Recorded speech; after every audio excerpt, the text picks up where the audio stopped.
Lo que creo que ha hecho Claudia Sheinbaum, porque lo cierto es que toda esta reforma judicial, tanto la Andrés Manuel como la de ella, ya tenían ya estaban con el espaldarazo del mandato popular de la elección apabullante el 2 de junio. Lo que está haciendo es un ejercicio de conciliación para uno y otro bando, porque lo que se puede entender es que esos 60 puntos fueron los que le dijeron vamos con la reforma judicial. Entonces creo que se puede entender como un ejercicio de conciliación, vengan, conozcan la reforma, que creo que ni siquiera se tuvo tiempo de que se discutiera a profundidad propiamente durante las campañas, porque la realidad es que los números ya los tenemos, y no solo a partir del voto del 2 de junio, sino también de ejercicios constantes del INEGI que nos confirman que más de la mitad de la población no le funciona el sistema de justicia y que considera que es injusto. Dicho eso, yo sí creo que existe una solución salomónica para que uno y otro, Andrés Manuel y Claudia, salgan bien parados de esta pues aparente trifulca, no sé si es tal, pero es dejar de un lado el tema del voto directo y que vayan adelante todas las demás reformas, poniendo especial énfasis en el Tribunal de Disciplina Judicial separado de la presidencia de la Suprema Corte y también la elección directa por parte de ministros. Transformación pacífica del país. ¿Qué tal, amigos y amigas? Bienvenidos a una nueva videoinformación más. Bienvenidos a su canal Pregoneros 4T. Si la información les gusta, ayúdanos con esa manita arriba, con ese poderosísimo like y compartan la información.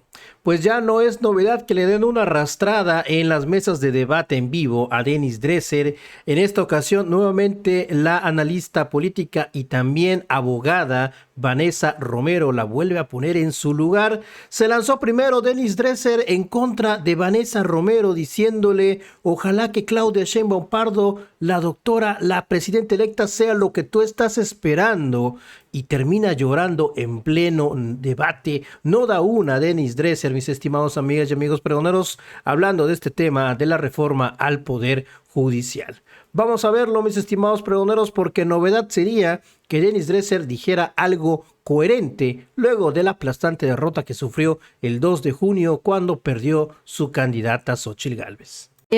Les decía Vanessa, Denise, y les propongo, además del contenido mismo de esta iniciativa presidencial y de lo que Claudia Sheinbaum desarrolló a su vez en su campaña con los diálogos a los que convocó, está el contexto político, electoral y social y la transferencia de poder, hay que decirlo de esta manera. Estamos hablando de un presidente de la República que está planteando esta reforma judicial, ya se discutió mucho, al final de cuentas está diciendo es urgente, empujando para que la nueva mayoría, bueno, pues vote esto en cuanto llegue el nuevo Congreso. Ya empieza un parlamento abierto, cuando todavía no está el parlamento instalado, se anuncia una encuesta para que la organice Morena, en fin. Te propongo, Denise, arrancar en esta parte del bloque.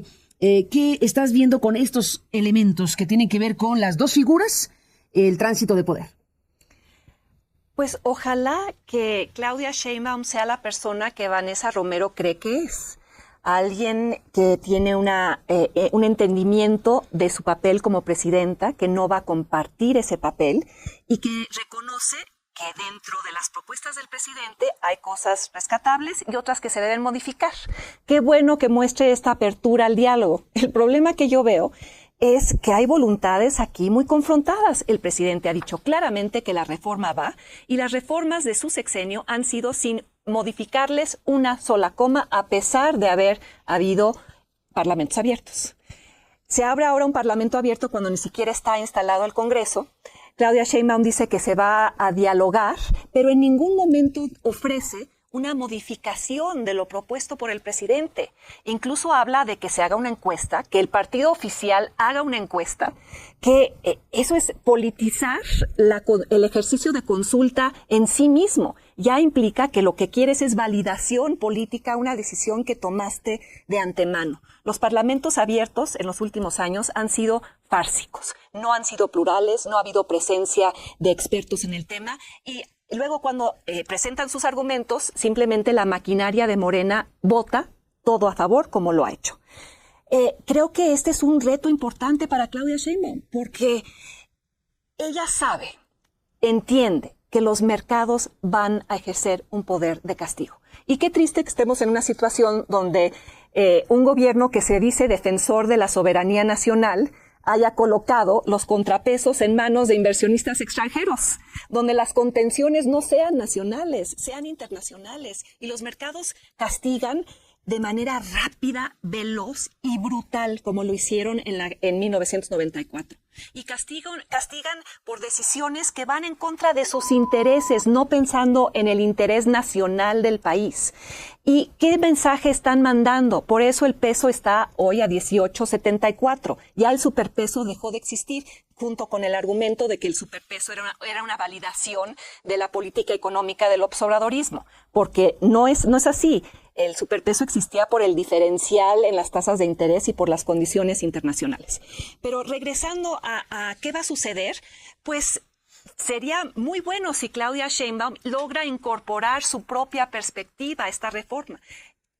Lo que yo he enfatizado, la elección de los jueces, es que aquello que posiblemente sea positivo, cosas que menciona Vanessa y se lo concedo, quedan anuladas por lo malo de la reforma. O sea, lo malo es tan malo que implica minar la posibilidad de mejorar por otras rutas. E insisto, las implicaciones de elegir a los jueces, porque es un riesgo tan grande, incentivaría a los nuevos miembros de la Suprema Corte, a los jueces federales, a los magistrados, a emitir sentencias para ganar votos, para ganar simpatías con el presidente, para satisfacer imperativos políticos o imperativos económicos. La oligarquía va a estar de plácemes pensando a qué juez va a comprar. Díganme de qué manera eso resuelve el tema de la injusticia cotidiana para los más vulnerables de este país, que se van a quedar en una situación de peor vulnerabilidad. ¿De qué manera va a ser la justicia rápida, pronta, expedita, etcétera? Si vas a generar en cada elección una profunda inestabilidad en el sistema judicial con más de 1,600 cargos sujetos a elección popular. Vanessa Romero, ¿qué nos dices de todo esto? No sé si debemos interpretar de inmediato lo que está sucediendo con el tipo de cambio como un castigo por parte de los mercados ante la iniciativa de voto directo. Por supuesto que esa es una interpretación, pero también es cierto que cada transición política implica incertidumbre y eso hace que fluctúe el tipo de cambio. Para eso precisamente existe un tipo de cambio no controlado. Ayer me parece que fue la Asociación de Bancos de México que salió a intentar tranquilizar a todos un poco y señalar esto. A ver, hemos tenido momentos muy malos en términos económicos de tipo de cambio. Cuando llega Trump, momentos muy buenos de 16 pesos. 18 pesos no significa que los mercados están incendiados. Creo que sí ha hecho buena parte de los medios, de juristas, de opinadores, parte en incendiar la información, la opinión pública con esta información, pues sí, en términos alarmistas. Dos, creo que un mal manejo de una política pública que pudiera tener repercusiones económicas negativas por parte de Andrés Manuel López Obrador sería una anomalía en su sexenio. Si algo ha hecho bien, y creo que han reconocido tiros y troyanos, es su manejo prudente de la economía y sobre todo en términos macroeconómicos. Ha tenido un muy buen manejo de la deuda, hemos tenido récord histórico de inversión extranjera. Vaya, nos ha ido muy bien en lo económico. Entonces, un manotazo en la mesa que haga que los mercados se vuelvan locos me parecería eso, una anomalía. Lo que creo que ha hecho Claudia Sheinbaum, porque lo cierto es que toda esta reforma judicial, tanto la de Andrés Manuel como la de ella, ya tenían ya estaban con el espaldarazo del mandato popular, de la elección apabullante el 2 de junio. Lo que está haciendo es un ejercicio de conciliación para uno y otro bando, porque lo que se puede entender es que esos 60 puntos fueron los que le dijeron vamos con la reforma judicial. Entonces creo que se puede entender como un ejercicio de conciliación. Vengan, conozcan la reforma, que creo que ni siquiera se tuvo tiempo de que se discutiera a profundidad propiamente durante las campañas, porque la realidad es que los números ya los tenemos, y no solo a partir del voto del 2 de junio, sino también de ejercicios constantes del INEGI que nos confirman que más de la mitad de la población no le funciona el sistema de justicia y que considera que es injusto. Dicho eso, yo sí creo que existe una solución salomónica para que uno y otro, Andrés Manuel y Claudia, salgan bien parados de esta pues aparente trifulca, no sé si es tal, pero es dejar de un lado el tema del voto directo y que vayan adelante todas las demás reformas, poniendo especial énfasis en el Tribunal de Disciplina Judicial, separado de la presidencia de la Suprema Corte, y también la elección directa por parte de ministros. Porque, dicho sea de paso, yo sí encuentro en el voto directo un beneficio que no da ningún otro sistema de designación, y es unir la honorabilidad del juzgador a sus resoluciones. Es decir, a ver quién va a salir a votar por aquel juzgador que dejó libre a Juan Collado. Y si lo dejaste libre porque era inocente juzgador, pues te tocará hacer un ejercicio de pedagogía para explicarnos por qué sucedió. Es decir, yo no creo que las cosas sean blancas o negras, creo que hay matices, y de nuevo, creo que hay una solución salomónica en donde todos salimos bien parados. Bueno, pues hay muchos ángulos de los cuales podríamos seguir hablando. Denise Dresser, Vanessa Romero. Vamos a una última ronda, les propongo, para cerrar y seguir hablando, porque aquí hay mucha materia prima. Denise, ¿cómo cierras tu presencia acá? A ver, se nos acusa de alarmistas a quienes estamos subrayando que la reacción de los mercados no se dio por la transición, se dio en el momento en el cual los mercados se dieron cuenta que Morena tenía una supermayoría en las cámaras y que eso le iba a dar al partido mayoritario la capacidad de gobernar de forma discrecional, cambiando las reglas. La fluctuación del tipo de cambio no es, como lo está argumentando Vanessa, producto de la transición en general, está relacionada específicamente con el anuncio del presidente de la reforma judicial y la elección de jueces. Porque eso en muchos sentidos contraviene compromisos explícitos que tiene México en tratados internacionales, incluyendo compromisos que tienen que ver con el TEMEC. Si creen que estamos siendo alarmistas, pues no se acuerdan lo que fue vivir en México en 1994, cuando de un día para otro hubo una macro devaluación que generó una crisis de pérdida de 5 millones de empleos. No es por ser catastrofista, pero creo que la historia se repite cuando no prestaste atención la primera vez. Los mercados sancionan a gobiernos que abusan de su poder, cambiando las reglas a la mitad del juego.